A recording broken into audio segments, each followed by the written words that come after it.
Hello.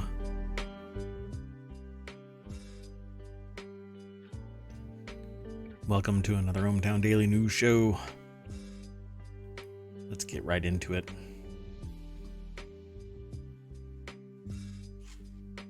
Hello. I am Mayor Watt. That is ohmTown.com. And today is December 1st, 2022. I've now done 335 episodes in a row. This will be the 335th. I almost missed the 6 o'clock time period. I was supposed to start it right at 6, but I didn't because, well, a power surge went through the entire enterprise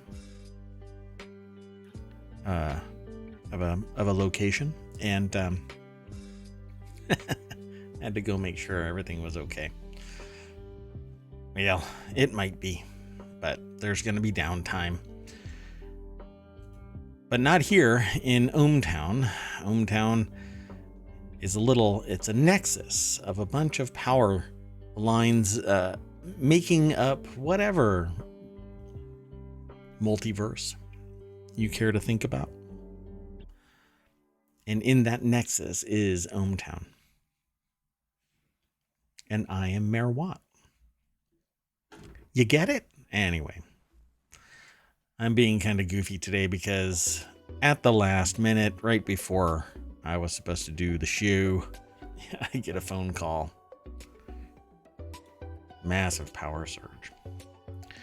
Beautiful. Let's get into today's show. I've got about 11 articles, about 50% of which were submitted to me. So you can submit them too.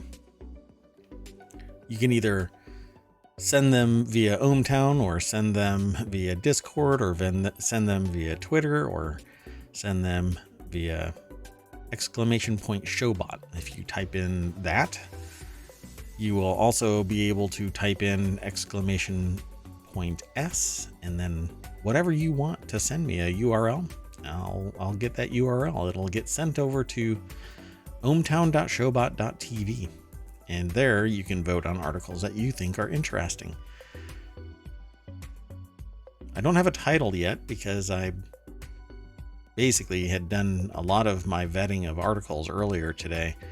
And in the last hour and a half or so, I haven't been able to get any other news, but this one is interesting. And I build the title off of the articles. So scientists revive. This is in the Daily News Show. So with this show, it's also a channel on ohmTown, so you can go over there and get news specific to the ohmTown Daily News Show. At any rate, everything gets included in this stream. Scientists revive zombie virus after 50,000 years trapped in Siberian permafrost. So do you know how zombies are made? This is it. Do you know how horror films are made? They become documentaries when scientists revive a zombie virus after 50,000 years of being trapped in the Siberian permafrost. The Thing, for instance, right? 1982 film, Kurt Russell, Keith David, and of course, Wilford Brimley. That used to be the name of one of my characters on World of Warcraft, a hunter. Wilford Brimley. Anyway, TK Carter. Yeah, you know what you don't do? You don't revive a virus 50,000 years.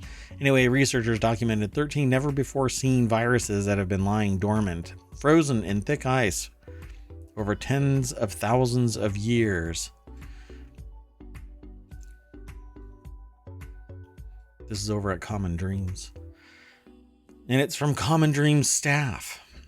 I'm sure that there was a lot of collaboration in this one. I wonder what they actually say in here. So the researchers warned it may be the tip of the iceberg. 1/4 of the northern hemisphere is underlain by permanently frozen ground, referred to as permafrost, which is kind of like my career. Due to climate warming irreversibly thawing, permafrost is releasing organic matter frozen for up to 1 million years, each of which decomposes into carbon dioxide and methane. Yeah, I read a lot of methane. Anyway, what you don't do, I'll just summarize this. What you don't do is revive zombie virus. Let's move on to the next article. Again, you can get all of these articles just by going over to ohmTown.showbot.tv. They're already there so that you can just click on a link and go over to the article that's at ohmTown. Read the snippet and click on visit the source. It'll take you straight over to the source. Hence, visit the source. There you can read more if you don't like my summary, or my summary is effective and teases you into going over and reading the article so that you can come back and talk with me. That's what the chat's all about. Come and hang out. Maybe you'll learn something, a little something. Maybe you'll cogitate on something that you never cogitated before. Yeah, I don't know. Life pro tip, maybe. I've had those before in here. At any rate, this next article is in the Hatch Ideas channel. Feds charge 21 people in global crypto money laundering bust. Is this FTX? No. Sorry, that thought just popped out there. The U.S. Attorney's Office for the Eastern District of Texas announced on Wednesday that it has charged 21 people in a crypto money laundering network. What am I doing wrong here? Let's see, Rohan Goswami, or Goswami. I'm not sure how they pronounce their last name. It says the U.S. Attorney's Office for the Eastern District of Texas announced on Wednesday that it has charged 21 people in a massive transnational crypto money laundering network. It's like Blacklist. Law enforcement officials said that an annual flow of over $300 million is laundered, and it's been disrupted, along with the seizure and forfeiture of millions in cash and cryptocurrency. Quote, this case proves that we can track people down and charge them, end quote, says a Secret Service resident agent in charge, Bill Mack, who told CNBC's Amon Javers. I like how they silhouette this. A member of the U.S. Secret Service speaks on a cell phone as U.S. President-elect Donald Trump attends meetings at the U.S. Capitol in Washington, D.C. on November 10th, 2016. That's how they had to do that? They had to use that person and make a reference to that person from 6 years ago? All right. Not sure why.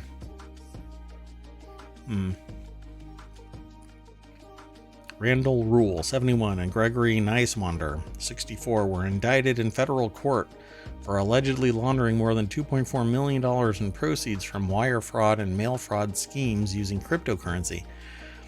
You know, kind of bucking the trend, right? Because I thought that the olds weren't capable of correcting their flashing 12 o'clock on a VCR, but apparently they're capable of wire fraud, mail fraud, and cryptocurrency money laundering.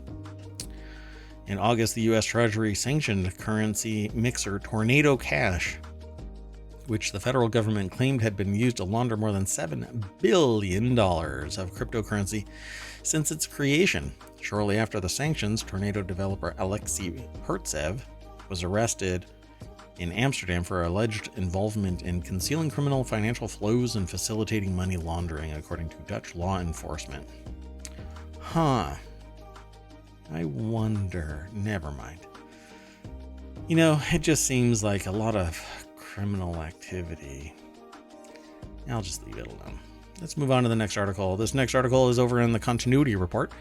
You see, the articles that I select, they get aggregated into 6 main categories, and then 50 channels within that. One of them is the continuity report, which is about basically movies, TV, anything entertainment that has to do with visual, anything, the continuity of something. And this one here is titled Disney Branded Television to Develop Animated Sitcom Intercats with Ralph Breaks the Internet Moana writer Pamela Ribben. I think it's pronounced Ribben. There's only one B, so might be Ribben. Anyway, currently titled Intercats, the series is said to be about the cats who produce the historical cat videos, hysterical, not historical, the hysterical cat videos that go viral on the internet. It features a ragtag team of cats aspiring to get what all cats want, their independence. Really? Cats want independence? I thought that they just wanted to watch me scoop their poo out of the cat box. Joe Otterson over at Variety.com wrote this article, and I guess this here is Pamela Ribben, who is the writer of Ralph Breaks the Internet and Moana. If you're not watching the stream, then you'll have to go and watch the VOD either on Twitch or over on YouTube. Eric Darnell is the creator and executive producer of Intercats. Darnell is Baobab's Baobab's co-founder and chief creative officer, as well as the writer and director of Baba Yaga, Madagascar, and Ants with a Z. Gary Marsh is also an executive producer. Is it Johnny Chandra? Will direct. Spies in Disguise director is going to direct this as well. Well, that'll be interesting, but it's so memey. I don't know. I don't know if I'll be interested in it because talking about how cats power the internet just really, it's so old school. It's such a trope, you know? I mean, but it's old. Ralph Breaks the Internet was pretty amazing. I mean, I thought it was a really cool story. Moana was a really cool story, but it wasn't a trope. I don't know. Let's move on. The next article is over in the Word in Tech.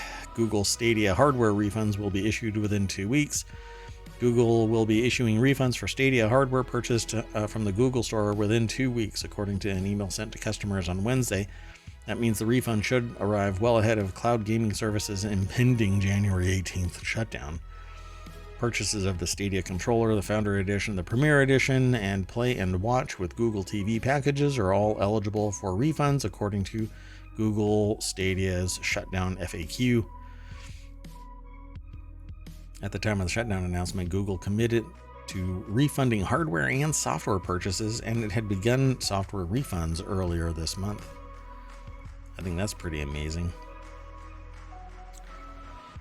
This is by Jay Peters. This article is by Jay Peters over at The Verge. If you bought Stadia hardware on the Google Store, you'll be getting your money back. I wonder, is that the only way that you could have purchased it? Via the Google Store? Let's see here. See if there's anything else going on. You won't be able to play any games on the service anymore after Stadia shuts down. A few developers, including Bethesda, CD Projekt Red, have spelled out how you can bring your Stadia saves over to other platforms. I wish you all luck. I think software should be able to be purchased in a single spot and then played wherever a service allows you to play. That way you don't really run into anything like this, where you purchase the software, the hardware, everything all on one source.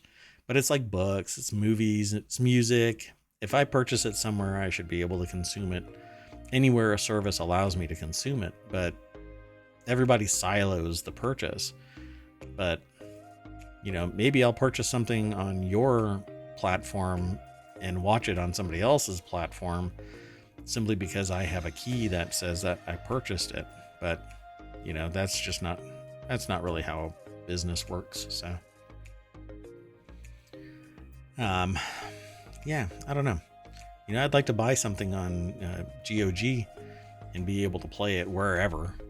You know, even if Stadia is not, just as an example, I'd like to play it on Stadia. But I couldn't necessarily do that.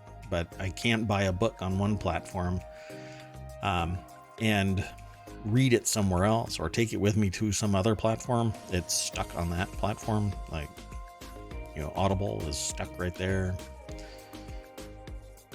Books and movies and music and all that stuck right there. I have to buy it somewhere else.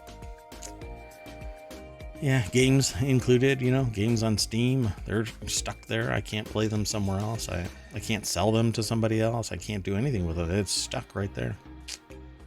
Kind of a bummer. Anyway, the next article, and it's the reason why. Let me make sure that my stream title is correct. It says, so the title for this is actually "Conflict Made Other Companies Rich. Why Not Mine?" and more news. And no, it's not political. Amazon CEO said it will continue to sell anti-Semitic documentary. For now, we, quote, "We have to allow access to those viewpoints even if they are objectionable," end quote. Sure, but why make money? Amazon CEO Andy Jassy, who has been under fire for the e-commerce giants continuing to sell an anti-Semitic book and movie, declined to say whether the company would remove them after the backlash. Jassy, speaking to the New York Times, said, well, however those viewpoints are perceived, even if they're objectionable, you should be able to, sell it. So continues to sell a book that I won't even say it. And denies that millions of Jews died during the Holocaust and asserts that Jews control the media. You know what controls the media? Money. That's it. Not Jews. Not anyone. It's a whole bunch of people that are spending money, and the media is owned by various people, and they are making money and they are buying stuff, and that's how it works. So if a multitude of people don't want something, then they won't buy it. But that's not always true. What people will buy is a train wreck, is a dumpster fire, and they'll watch and they'll soak it all up. And I don't know. I don't want what you do is you talk about this stuff. You don't make money off of it. You don't go out and you can't deny it. This stuff happened. It's so shocking to deny something like this and to make an assertion that, quote unquote, Jews own the media. It's God, it's so disgusting.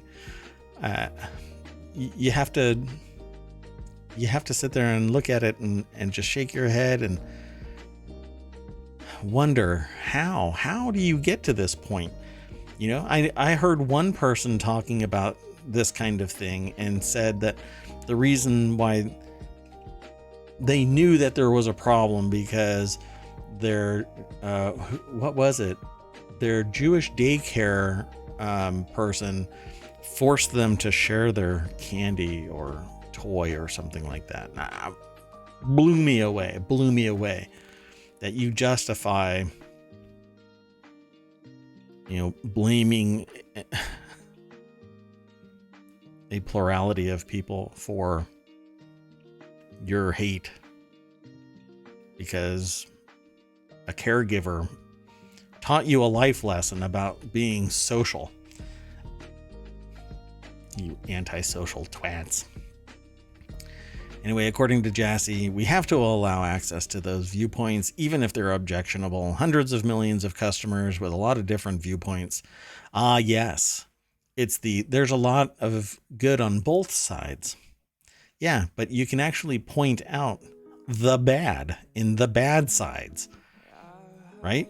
The Amazon chief said the decision to remove I won't say it, is less straightforward than pulling content that actively promotes violence and then they say something else.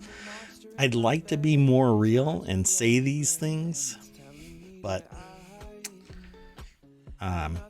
it irks me to. I can say them out loud. I can talk more free, but there are rules on different websites. So we're kind of stuck by the rules. After the team temporarily suspended him and Nike dropped his shoe line, Irving made a $500,000 donation to the Anti-Defamation League, and he apologized for promoting the film because it became a bestseller on Amazon after the film was promoted by Brooklyn Nets guard Kyrie Irving on Twitter. I don't know how anybody could... I haven't seen it, okay, so maybe that's the problem. If I were to see it, maybe I could sit there and go, oh, okay. It's a level-headed response to whatever the context is. But I'm sitting here looking at it going, well, wait. It's qualified as being a denying, a documentary or a movie about, or a book about, it's a book and a movie, about denying the Holocaust. And so I can't sit there and go, yeah, you know what? I want to watch that, because denying it is false. You can't deny it. Plenty of evidence. Anyway,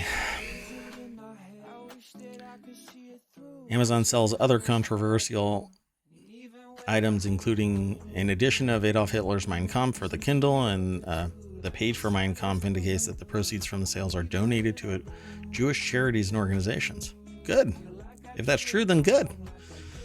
You know what's going to stop somebody from buying that is somebody that actually believes in Mein Kampf, right? Because if they go, well, every time I purchase this, it's helping Jewish charities. Well, if you are a bigot, then you won't pay for it.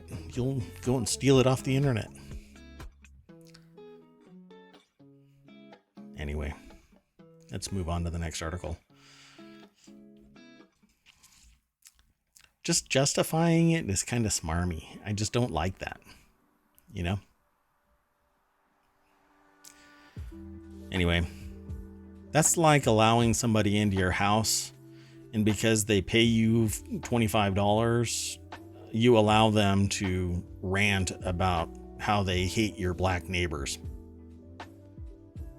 But then after an hour, you hit your limit and say, well, if you pay me another $20, I'll let you rant for another hour about how you hate my other neighbors because they're Jewish or whatever else, a bigot is going to be bigoted about. So it just doesn't make any sense. You own the place. If you don't want hate speech, you can shut it down. You have the right to refuse service to anyone, including somebody that's paying you a couple of bucks so that you can sell hate speech. Anyway, the stuff goes away because it gets pushed under a rock, not because we give it all free discussion. You can say it anywhere. No, you can't. Society doesn't like it. There's a niche of society that does, but not everybody. Let's move on. The Word in Tech is the next channel. This was aggregated into from TheVerge.com. SpaceX almost doubles its current Starlink prices in Ukraine. Again, it goes back to the title. Conflict made other companies rich. Why not mine? And more news.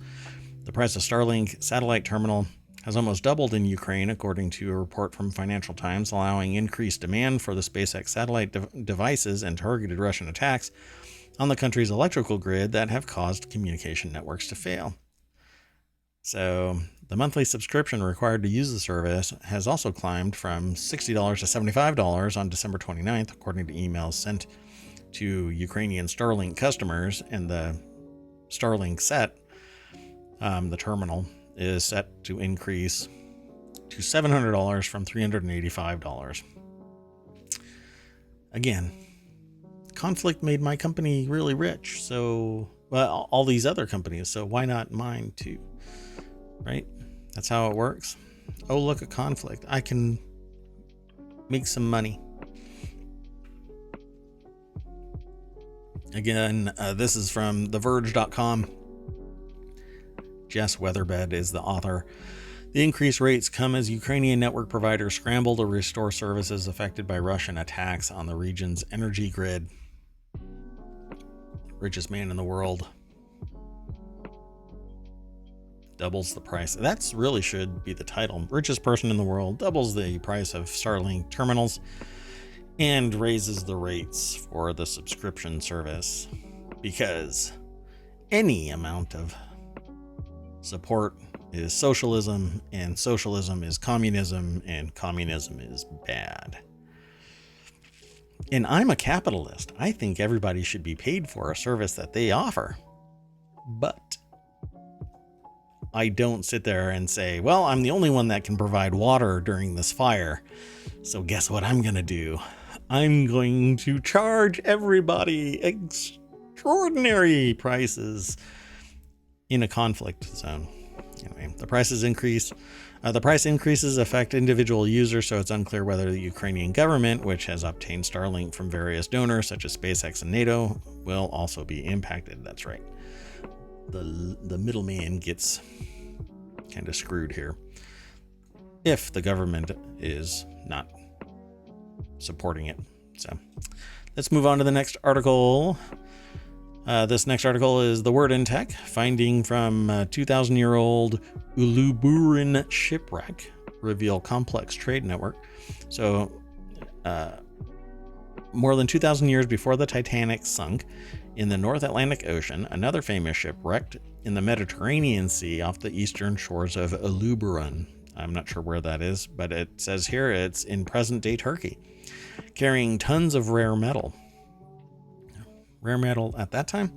Since its discovery in 1982, scientists have been studying the contents of the Uluburun shipwreck to gain a better understanding of the people and political organizations that dominated the time. Let's see. Known as what? So this is from the University of Washington University in St. Louis. It's over at phys.org. And let's see.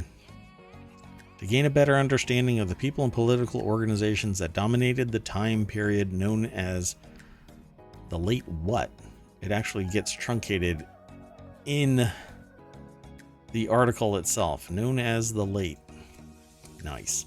Anyway, now a team of scientists, including Michael Fricchetti, professor of archaeology and arts and sciences at the Washington University in St. Louis, have uncovered a surprising finding. Small communities of highland pastoralists living in present-day Uzbekistan in Central Asia produced and supplied roughly 1/3 of the tin found aboard the ship, tin that was en route to markets around the Mediterranean to be made into coveted bronze metal.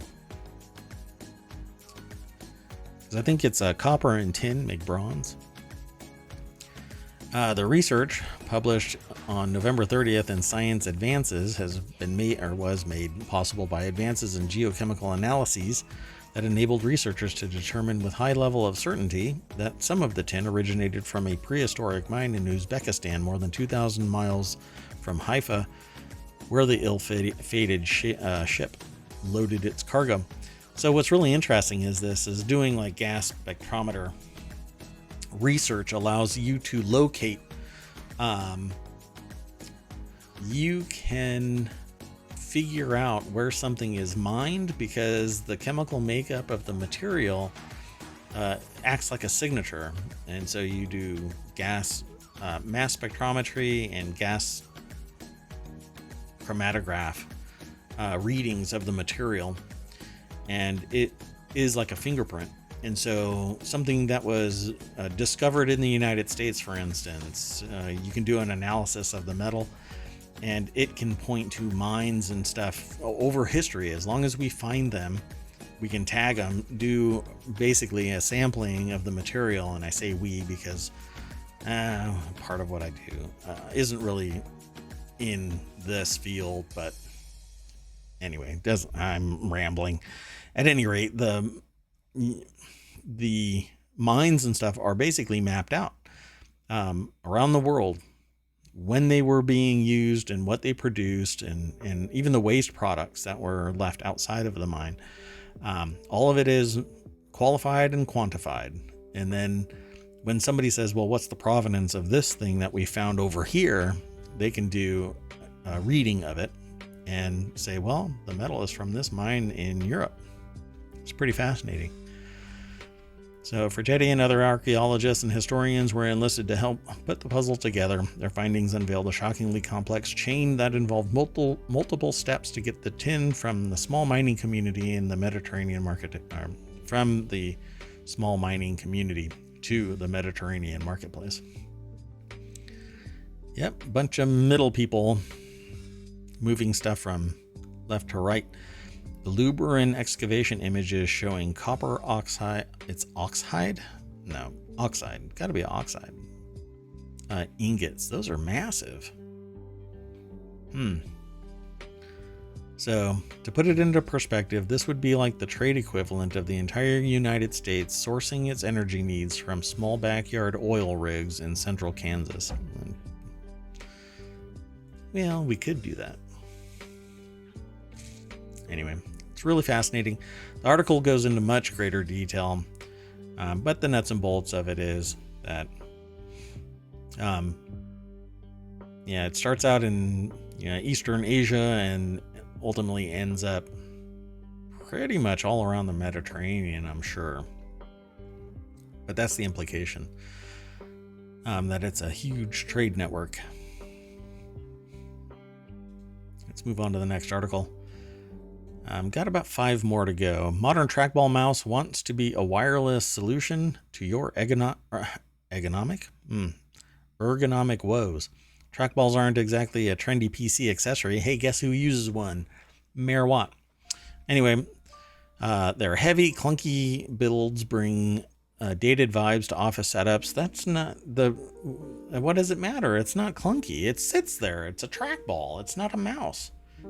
Even I have heavier mice, for crying out loud. Are you kidding me? A Logitech gaming mouse is, probably about twice as heavy as my mouse. This article is insane. Anyway, if you have a physical issue such as carpal tunnel syndrome, yay. That's why you get a split keyboard. That's why you get a trackball. They're just as fast and efficient as mice. Actually better, because they don't have to be slid around on a trackpad or a mouse pad or have free space open. I mean, my desk is jam-packed. I have a 72-inch by 3-foot wide desk, and I've got monitor, all kinds of other equipment here. For crying out loud, people. I think that it's time. The trackball revolution begins in 2023. It starts now. But there's dozens of us, like Never Nudes. There are dozens of us who love trackballs. I don't want carpal tunnel syndrome or RSI, repetitive strain injury. And that's why I use a trackball. That's why I use a split keyboard. Everybody should be doing this, by the way. Follow Mayor Watt's advice. We should start a movement. Anybody who might hear this. While generally larger and heavier than traditional mice, trackball make it easier to keep your hand and arm in a neutral position and avoid pronation. Because you don't want pronation. And because you don't push the trackball mice around on top of your desk, they can be more accommodating of tight workspaces. Does this article sound like it's coming directly from me? This is somebody else's article. They must... Sharon Harding over at Ars Technica must be tapping into my single brain cell. Trackball mice are still niche. Or niche. But modern features keep new releases relevant. Yup. Although I don't like the Kensington mice. That's what that is on the desk. At any rate, basically a trackball is a mouse flipped upside down and you roll around the ball. And yeah, that's about it. Except that mice don't have don't have balls anymore. That's a really odd turn of phrase. Might have to clip that out of my stream there. 34 minutes into it. Yeah. Anyway. Yeah, they're amazing. and they're just as fast, and you can program them just like just like any other input device, like mice. Multiple buttons. This one here has like 11 programmable buttons on it, and I can switch between layers. This article, I think, is highlighting the benefits of it, and I think that everybody else should go out and get a trackball. In fact, this particular trackball is the Deft Pro. Just a little word of warning though, I have swapped out its bearings. It has little ball bearings, but they're not, they're little spheres that keep the ball from just laying flat inside its holder. So it's like a smooth rolling ball inside a cup. Anyway, they use some type of artificial ruby ball, and I had to replace it with ceramic bearings so that it was actually smooth, because it would stick. And I'm not sure why it would stick, but I replaced those, and now I have to replace the switches, the micro switches that are on it, because when I click once, sometimes it will click about 15 times. And I think I've complained about this before, so I'll just move on. Anyway, it says here, this Tuesday, Kensington, one of the biggest names in trackball mice, they should just call them trackballs, released a new trackball mouse, the Slim Blade Pro trackball, which I don't like the looks of. It's too flat and wide. I like them vertical, like the Deft Pro. Anyway, but accompanying that 2.17-inch wide piercing red orb that can scroll up and down and twist are modern considerations. For one, the mouse is wireless. Okay, so is the Deft Pro. You can connect it to a PC or Mac, so yeah, big deal. Or even a USB-A cable. This is actually, I think it's USB-C. I don't remember. I actually have it plugged in because I don't like swapping batteries. Anyway, might be USB-C. At any rate, go and investigate trackballs, please, and get a split keyboard. Mine is the Mistel split keyboard. I have a silenced one, but I have a loud mechanical one sitting over here on my other desk. Go check them out. I'm going to move on. D&D is replacing the word race in character creation. Quote, "We do not intend to return to that term." I guess that's fine. So yeah, they've been doing a lot of stuff trying to, I guess, do a course correction in how people perceive D&D as promoting racial stereotypes, but I think it's fantasy, so I'm not sure if that's really, I don't know. I grew up with D&D, and I don't see the word race as if it is an issue. I can tell, I know from experience that some of the stuff that I observed when I was much, much younger, then it didn't matter to me. I did not see what people see today as being anything other than a fantasy character, regardless of what people say today. Back then, I was a kid and didn't see things like that. So it says it hasn't all gone smoothly after the criticism of the way Spelljammer's flying monkey people called Hadozi resembled racist stereotypes. Wizards of the Coast first apologized and then changed its review process to include cultural consultants for all D&D books. And to some degree, I think that it's fine. But creativity can sometimes have a chilling effect put upon it by over controlling what the output is. Obviously, you don't want to be racially insensitive. You don't want to be culturally insensitive. You don't want to be gender insensitive. You don't want to be insensitive. But fantasy is fantasy, and it isn't necessarily there to exploit racial stereotypes. But I get it when somebody or a whole host of people say this is wrong. Okay, fine, correct it. Make sure that it doesn't happen again, and that's what D&D is doing.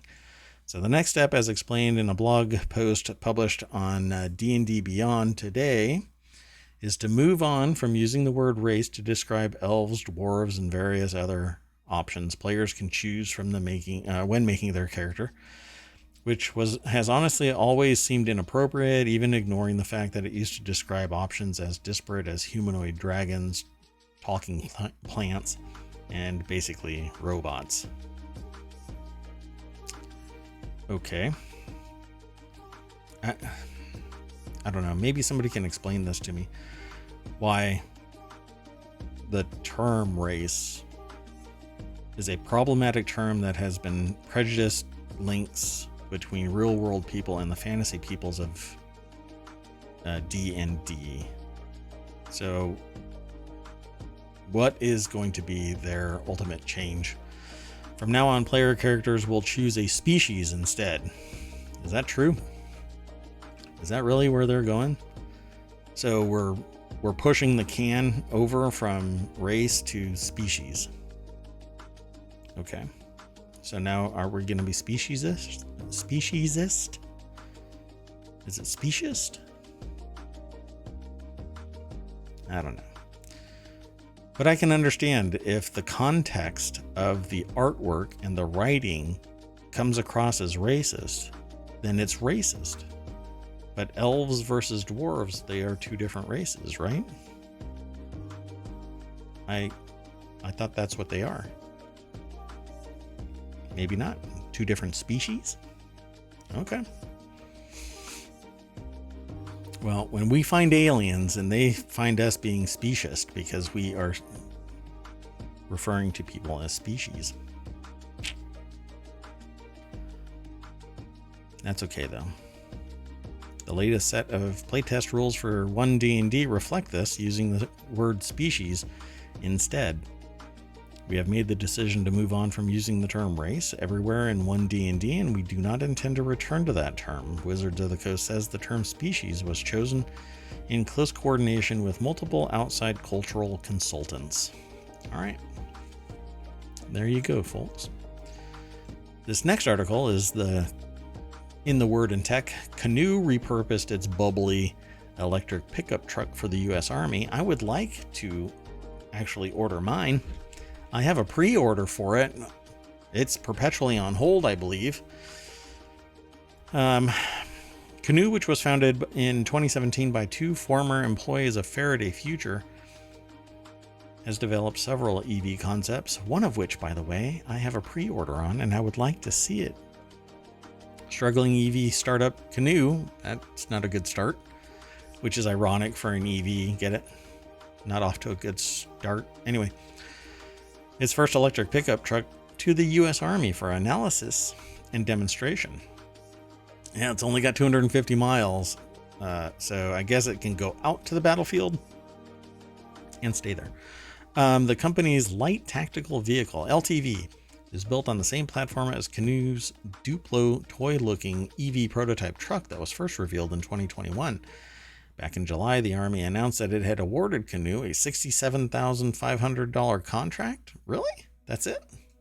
Is there $1 million in there? $67.5 million contract to produce a new light to heavy-duty battery electric vehicle or series hybrid electric wheeled vehicle for government analysis and demonstration. $67,500 to develop one? That's wild. Anyway, the light tactical vehicle was developed as part of a $67,500 military contract to supply a multi-purpose electric vehicle to the Army. You'd think that they would be paying millions of dollars to develop something that's specific. Anyway, Andrew J. Hawkins over at The Verge is the author of this. And that's probably, I'm hoping that it's a $20,000 premium over what the standard for this would be. But this is kind of the truck that I am looking to get. So it's an EV utility vehicle that looks like this on both sides. It basically looks like a pill. But inside, it's all electric. and it has little cubbies all over the place. It's kind of sort of like a half-priced Rivian, but I believe it'll have a longer range and it'll have a better ride, and much more room inside because it goes all the way back. But you can get one that's like this, pickup truck style, or you can get one that's completely enclosed, more like a minivan. But I think that this thing is fun. It just looks fun, and I want one. And I wish that Canoo would send me an email and say, hey, yours is ready. The all-wheel drive vehicle's drivetrain can put out 600 horsepower with air springs, a raised suspension, and 32-inch all-terrain tires to build higher ground clearance suitable for extreme or rugged conditions. Sign me up. If that's what it is for $60,000, $65,000, I'm next in line, please. Canoo was founded in late 2017. Its first reveal was 2021, though, I think. Let's see. Kraus and some of the other executives who co-founded Canoo, which was then called Evolosity, oh my god, were sued by Faraday Future for poaching employees and allegedly stealing trade secrets, though the lawsuit was settled in late 2018. Yeah, you can't steal somebody's intellectual capacity, for crying out loud. Anyway, maybe there was more there. I didn't read the article, so I don't know what they are actually referring to. But poaching someone? Yeah, I don't know. Provide a better service and maybe I'll stay as an employee. I don't know how me offering a better package to an employee is poaching. Quit being a big baby about it. The automaker has several EVs in the works, including the MPDV, a multi-purpose delivery van. It's an actually bigger vehicle, and the Canoo pickup truck, which is what I'm looking for. The toyish truck showed just how far Canoo is willing to push the design of the microbus-style vehicle for its first debut back in 2019. It's pretty slick. I think it's a fun little vehicle, and I want it. So finally, the last article for today is the Federal Reserve to slow interest rate rises, or increases, as it tackles 40-year inflation high. The Federal Reserve Chair Jerome Powell indicated the central bank is preparing to slow the pace of interest rate hikes as it tackles a 40-year high in inflation, but Powell warned that there would be more ground to cover and rates would stay higher for an extended period. And that's what I've been saying, that I think it's going to be a decade before this actually reduces again. But we'll see. I guess the pool of cash has to be drained, and it'll get drained from the middle class because the upper class is investing money, and they're going to make their 8 to 12%, be damned the interest rate. In a speech to the Brookings Institution, Powell said that the Fed may increase its key interest rate by smaller increment at its December meeting, only a half point, which is tremendously high actually, after 4 straight 3/4 point hikes. I did not think that there would be a 3/4 point hike. What was it, last month? Not last month, but in October, I think it was. Anyway, and now there's going to be another one here in December that could be a half point. I figured that there would be a total of 1 point between the last one and any future one between December and January, but they're going to push this in before the end of the calendar year, let alone the fiscal year for various companies. So if you were thinking that you were going to buy a car and finance it, think again. Very high. If you think that you're going to get student loans, they will be 6% plus. If you think that you're going to get a credit card, you're looking at 30%. You know, people have perfect credit and they're still getting told it's going to be a 30% interest rate. Who's going to do that? You're out of your mind. Anyway, let's see if there's anything else interesting in this article. I always encourage you to go and check out the article. This is an article over at The Guardian. Again, it's titled Federal Reserve to Slow Interest Rate Rises as it tackles, I don't know how it's so hard to say that. Federal Reserve to slow interest rate rises as it tackles 40-year inflation high. Okay, slow interest rate rises. Anyway, Dominic Rush in New York and Philip Inman in London wrote this article. And I think down here it's kind of interesting. The consumer price index fell across the 19-member euro currency bloc to 10% in October from 10.6% in the previous month. Yeah. 10.6? Yeah, we're closer to 13, I think. Not the consumer price index, but inflation in general. I think we're closer to 13. Everything realized. Marking the first half for 17 months, the Eurostat figures wrong-footed financial analysts who expected inflation to slide only modestly to 10.4%. Oh my gosh. Well, that's because I think that it was fuel. It was gas and energy that reduced its prices just enough to reflect that. So let's wait until December. Let's wait until January, and let's see where inflation is, truly, where the CPI is, I should say. And watch, it's going to shoot back up. Economists are expected to now anticipate a policy shift by the ECB to smaller interest rate rises when members of its governing council meet next month, though they are likely to come under pressure from politicians in Germany, shocked by the arrival of double-digit annual price increases, or rises, they say rises, to bring down inflation more quickly. This is brutal. German inflation fell from 11.6 to 11.3, while France, which has capped price rises by state-owned energy firms, found inflation was flat at 7.1%. I don't even know how that's possible. Capping price rises,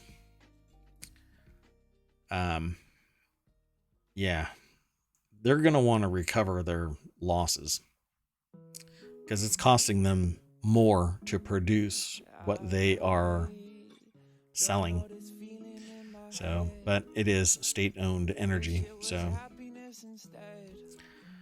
manipulation for state's sake is part and parcel. So we'll see what the reality is in the coming quarters. Anyway, finally, we are at the end of the ohmTown Daily News Show for the first day of December. Congratulations. If you are listening to this, you made it all the way through to the end. Go over to ohmTown.com, sign up, become a citizen. Let me know you're there. Post a message. Say hello. There's a Discord, but I don't really do anything on it. I have a Twitter, but I don't do anything on it. And I'm really shy about Twitter now because it's just a dumpster fire. But Twitch, that's my jam. So if you're here in my chat, thanks. If you are not here in my chat and you are getting this via the podcast or via the YouTube channel or via some other podcatcher, because whenever I say podcast, I think of Apple, but there are different venues for the podcast now, pretty much everywhere. Thanks. And come and talk to me every day, 6 p.m. Eastern. And we'll see what happens in the new year. I've got, I don't know, maybe 30 VR titles now that I'm going to be doing. I'm really into VR. I really dig it. I don't have a bunch of different headsets because I just don't really, that kind of stuff doesn't matter to me. I'm interested in the tech and can talk about the tech, but I'm going to be doing a lot of VR gaming in the new year. Probably late night gaming. So come and hang out.